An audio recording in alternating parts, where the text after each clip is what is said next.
तो 1 महीना बचा है। आपको टेंशन हो रही होगी, चिंता सता रही होगी कि मैं कैसे करूँ, मेरा सिलेबस कंप्लीट होगा भी या मेरा सिलेक्शन होगा भी नहीं। मैंने तो सब कवर कर लिया, कुछ याद नहीं आ रहा। अगर ये सब सोच रहे हो तो छोड़ दो गाइस, इससे कुछ नहीं होगा। सिर्फ उसी बात से जो आप कर रहे हो उसको ही अच्छे से करो, ध्यान लगा के करो। टेंशन लेके करोगे गाइस तो कुछ नहीं हो सकता। टेंशन से जो अपनी मेमोरी यानी जो आप याद रखने की क्षमता होती है वो कम हो जाती है। इसलिए टेंशन लेने से होगा कुछ नहीं। इससे जो आप 12 घंटे पढ़ रहे थे। हेलो एवरीवन, दिस साइड जागृति हूँ और आज hello guys, welcome back to my channel. आज मैं आपके साथ शेयर करने वाली हूँ मंथ में आपको ऐसा क्या करना चाहिए जिससे आपका सिलेक्शन श्योर हो जाए या सिक्योर हो जाए। 5 चीज़ें करनी है। 5 वो क्या?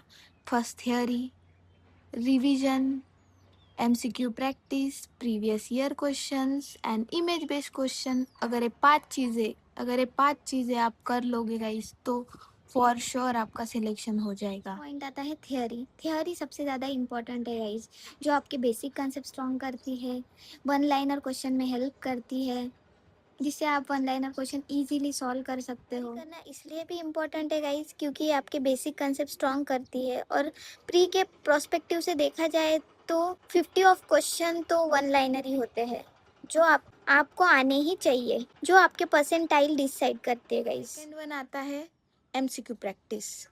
एमसीक्यू प्रैक्टिस अगर आपकी थ्योरी पूरी हो चुकी है तो वेल एंड गुड है गाइस, तो आप उसके एमसीक्यू प्रैक्टिस कर सकते हो। अगर आपकी थ्योरी हाफ हुई है या थोड़ी सी हुई, आप जस्ट स्टार्ट किए हो, तो भी आपने जितने टॉपिक किए हैं उनको ही रिवाइज करके उनके ही एमसीक्यू लगाइए। इससे क्या होगा, जो आपने किया है उस पर आपकी रिवीजन भी हो जाएगी। अगर उससे कोई क्वेश्चन आता है तो वो आपसे छूटेगा नहीं गाइस। इम्पॉर्टेंट पार्ट आता है गाइस, जो अपने को 5 मार्क इजीली दे के जाता है, वो है image based question. Image based question आप टारगेट हाई से कर सकते हो या फिर ऑनलाइन पीडीएफ मिल जाते हैं बहुत सारे ग्रुप में, वहाँ से कर सकते हो। और जो भी आप बुक यूज़ कर रहे हो या फिर आपकी कोचिंग से जो भी नोट्स मिले हैं उससे कर सकते हो। मेनली इसमें ओबीजीवाई के फंडामेंटल के मेन रहेंगे गाइस।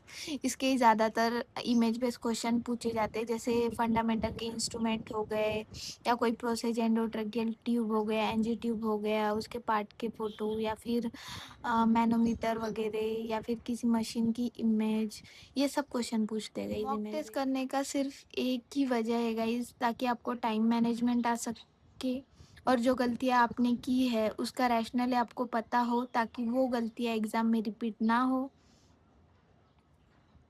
और आपकी प्रैक्टिस बनी रहे और आपको समझे कि आपने जितनी थियोरी की है वो वर्थ है या नहीं। और आपके बेसिक कंसेप्ट के लिए अपने को मॉक टेस्ट एक रोज़ करनी गई। कुछ भी कर लो, 100 क्वेश्चन की मॉक टेस्ट तो देनी ही है विथ टाइम। अगर आप वो नहीं कर सकते तो टारगेट हाई के पीछे प्रीवियस ईयर नॉरसेट के टेस्ट सीरीज दे रखे हैं, वहाँ से आप टाइम लगा के 1 to 100 लिख के अपने आंसर लिख के उसमें से भी आप प्रैक्टिस कर सकते हो, अगर आपके पास टेस्ट सीरीज वाला ऑप्शन नहीं है तो। जो भी सिलेबस आपने कंप्लीट किया है, टेस्ट सीरीज हो, इमेज बेस्ड क्वेश्चन है, सब कुछ जो आपने पास्ट जितने भी टाइम से आप प्रिपरेशन करने हो सब कुछ रिवाइज करना है। सब कुछ, एक पन्ना भी नहीं छोड़ना है, सब कुछ आपको रिवाइज करना है।